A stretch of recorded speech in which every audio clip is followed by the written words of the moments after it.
Yeah, welcome back, beautiful, amazing human beings. This is WeAreChange, WeAreChange, and yet another edition of What the Hell. I keep saying the same thing. Let's just get right to the news. And there's a lot to talk about on today's news broadcast, specifically with the raid on Area 51 that will happen, hopefully. The black vests that are being promoted by the mainstream media, as well as, what the hell did I write here? Oh yeah, the $5 billion fine against Facebook by the U.S. federal government, and of course, more, I can't believe I'm saying this again, more disturbing details coming out of the Jeffrey Epstein case, and there's a lot to get into. And before we get into that, plus a lot more, one way that we are supported as an independent media organization that provides you breaking news every single day, plus usually a live stream every single day. One of the ways we do that is by simply using awesome platforms that cost you nothing, actually get you paid in cryptocurrencies where you earn money for using a platform like Google, but it's not Google because it lets you control your data, your privacy settings, and is a decentralized platform that is fighting the corporate giants of Facebook and Amazon. And by just simply using pre-search through our affiliate link, you at the same time not only earn money, but support the fight for free speech. So yeah, it doesn't cost you anything. Check out the link in the description below. Okay, now jumping into the most important topic today, something that we of course have been following very closely because again, our attention on the Jeffrey Epstein issue is extremely key to whether or not there will be some actual justice here. And again, the latest information is astonishing and just can't stop surprising me as we're finding out from the New York Times that the supposed author of a piece that was written about Mr. Epstein. And again, we have to remember here, a lot of the mainstream media publications wrote very favorable, gloating pieces about Mr. Jeffrey Epstein before all of these scandals erupted. And what do you expect? Jeffrey Epstein was known to wine and dine and probably do a lot of other sinister things to the top media echelons in, of course, the United States. In our society, he was close friends to a lot of the top media figures. And we're finding out that in one of these, quote, human interest pieces about Mr. Epstein that was written by Forbes, that this author, allegedly, according to the New York Times, was given $600 to post the pre-written article about Mr. Epstein being one of the largest backers of, quote, cutting-edge science, and that this supposed Forbes author literally just put his name on the article and it was published in a major publication. And to many people's surprise, this is how a lot of the mainstream media actually works, where special interests,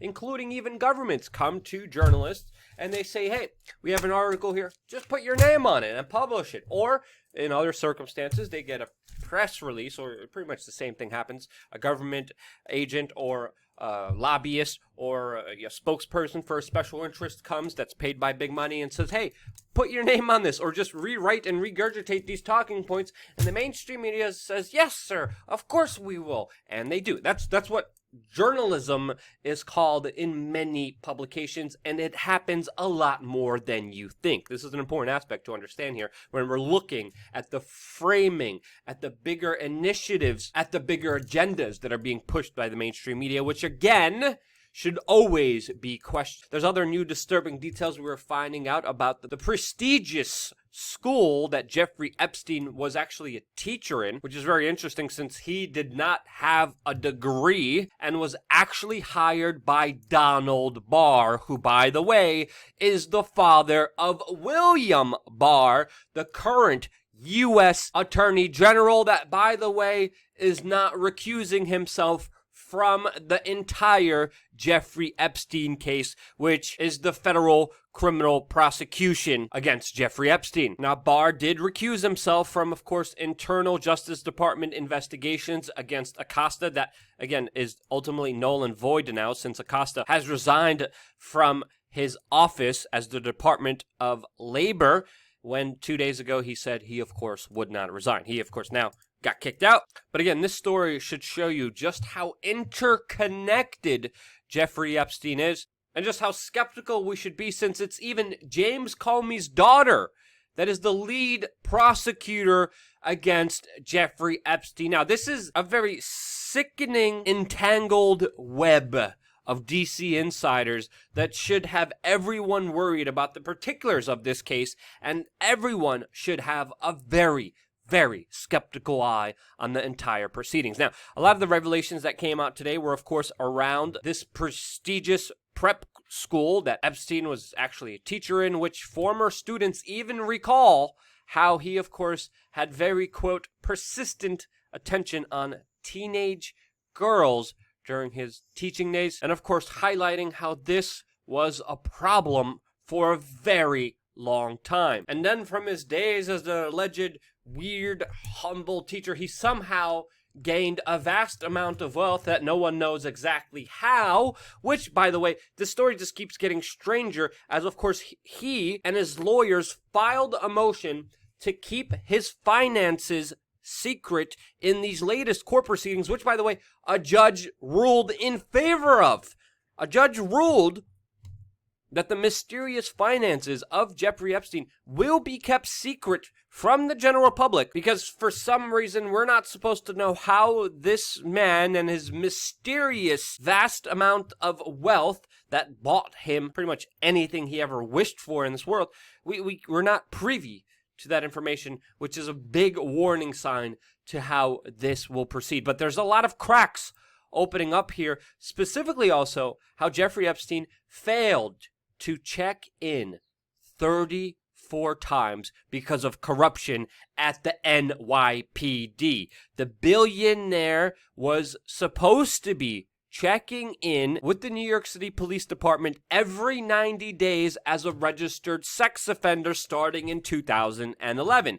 He has failed to do that once. The NYPD is pointing fingers against each other, and rightfully so. Council members of the local government here in New York City are coming out and blasting the NYPD for allowing Jeffrey Epstein to skip on these check-ins, which should land him in jail. And yet, in New York City, where literally the New York's prosecution office and the NYPD arrest people for being homeless and failing to update their new addresses after being charged, where literally homeless people are facing 4 years in prison for being homeless. Epstein, for some reason, is just allowed to walk? Absolute bullcrap, and shame on the NYPD for their absolute corruption and dereliction of duty in this specific case. And they do deserve a lot more scrutiny for this incredulous behavior than, of course, they're getting. And it's just frustrating. It's absolutely frustrating to see rules applied in one specific case,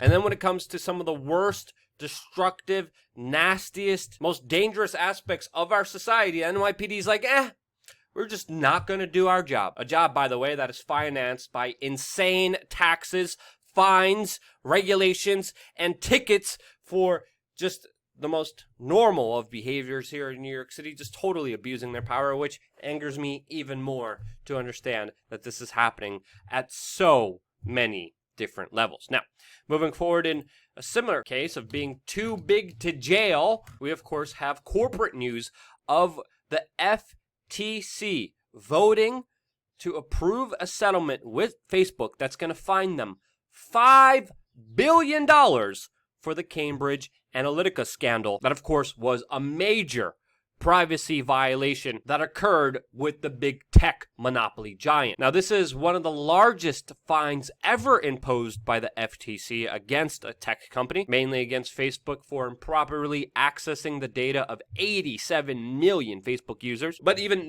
despite this record fine, Facebook stocks actually jumped.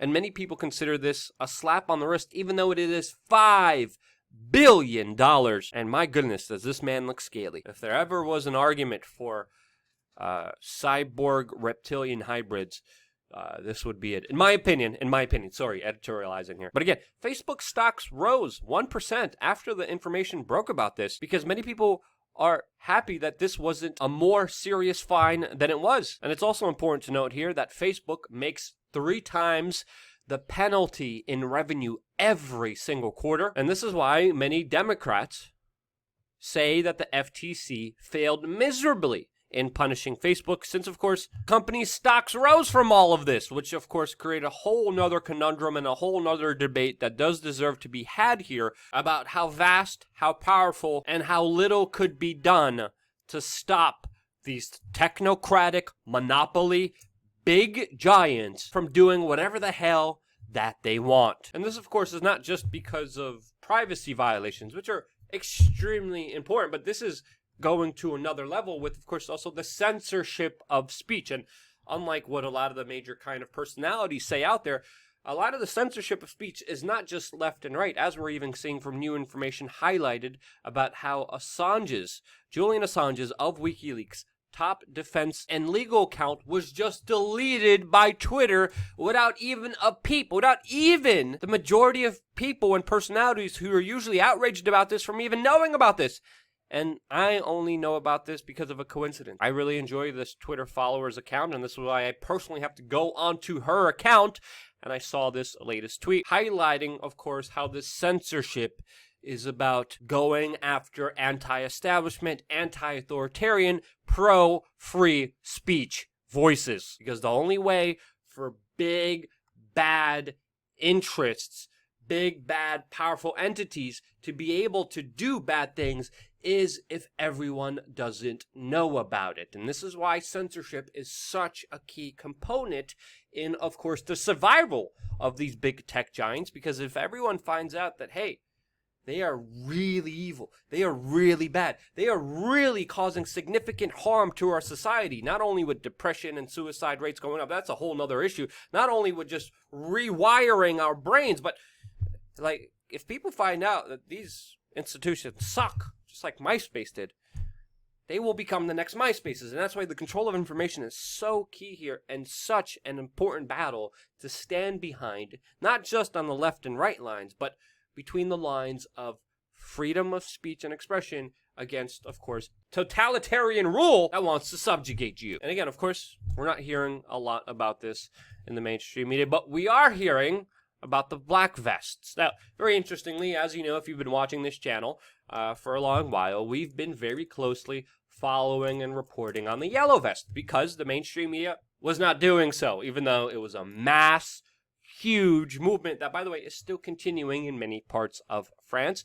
But again, we were there on the ground. We reported the insanity, the hostilities, the brutality of the state as it happened, as of course mainstream media either ignored it or tried to spin, or in some instances just did a very poor job in explaining what was actually happening. But right now, institutions like the New York Times and the BBC are promoting the idea of the black vests, which plays into the kind of bigger globalist special interests of promoting, quote, as they call it here, hundreds of undocumented migrants who are demanding that the French government grant them legal status. Now, this does look like a legitimate movement, but we should question it, especially when institutions like the BBC, that obviously have a very clear agenda and are in favor of illegal immigration, push these ideas to the general public. Now, again, these are protesters mainly from West Africa that illegally immigrated to Europe, that are now calling themselves Black Vests, and they are organizing actions where they are storming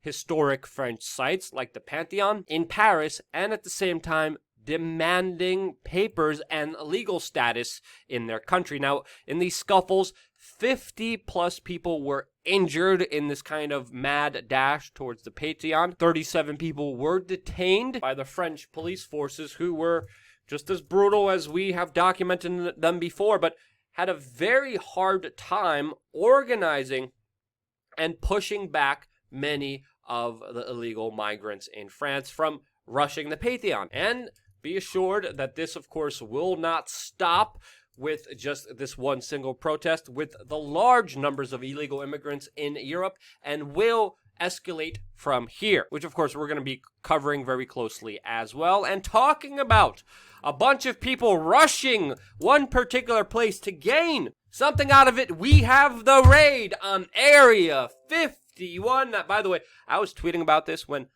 100,000 people RSVP'd for a Facebook event that called for people literally running into Area 51 in order, of course, to uncover the government's secrets around the heavily fortified compound that is, of course, is surrounded by a lot of controversies. Now, what's very interesting here is that the mainstream media is reporting on this as if it's true. Now, I mean, I was talking about this and tweeting about this when 100,000 people RSVP'd.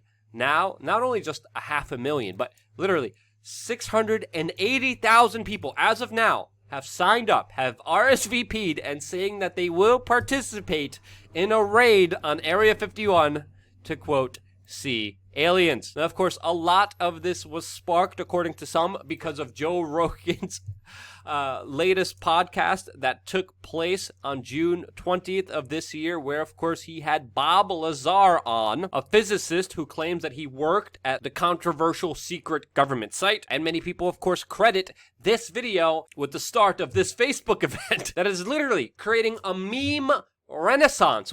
Just right now, Area 51 memes are trending right now in the United States. Also because of the fact of how ridiculous the mainstream media is that is actually reporting it, that it is real. Now, I have to say, this is absolutely ridiculous, but it's also extremely hilarious to see the levels of how serious a lot of people are actually taking this, especially in the mainstream media. But there's an aspect of this that we should entertain because, you know, again, this is very ridiculous, but just like many things in the United States, a lot of ridiculous things are taken very seriously, and I will bet your bottom dollar that there actually will be some people that do show up. It won't be the close to 700,000 that do not, but there will be some people that do show up because, in part, of not only the mainstream media promotion of this, but significantly also because of the memes.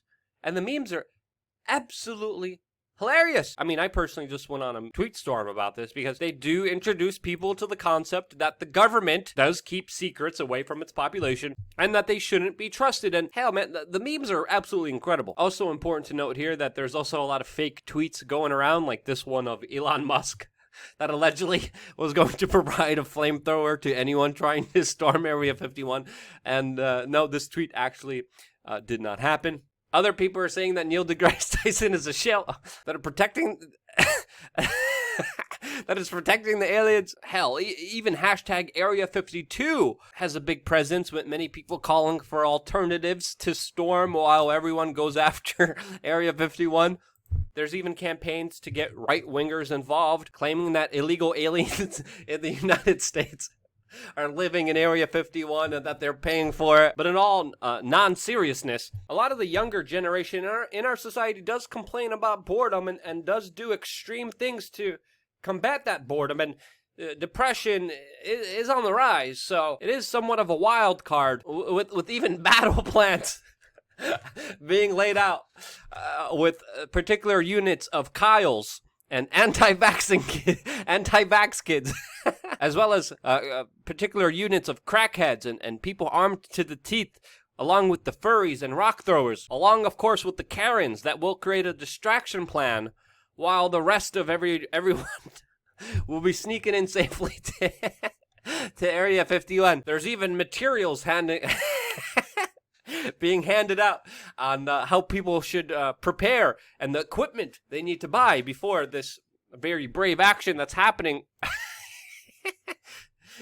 Look at CNN. If CNN couldn't be more of a joke. These 6 memes, this is the most trusted name in news, by the way. These 6 memes illustrate why storming Area... They're trying to run defense here, and oh my god. Why storming Area 51 is a, quote, terrible idea. Why are they doing this? But in all due respect, the memeing is again renaissance level of high IQ, genius level intelligence that does deserve to be commended. And you know what? Just for the memes, just for the memes themselves, I'm volunteering and I will live stream this event, which is going to be interesting regardless, and already is absolutely hilarious. And if you want to help that, don't forget to support us on WeAreChange.org/donate, because we are an independent media organization that relies on you to survive and sustain ourselves again. I hope you guys enjoyed the memes. Without you, I wouldn't be here, and that's why. Love you guys. Stay tuned for more here on WeAreChange.org.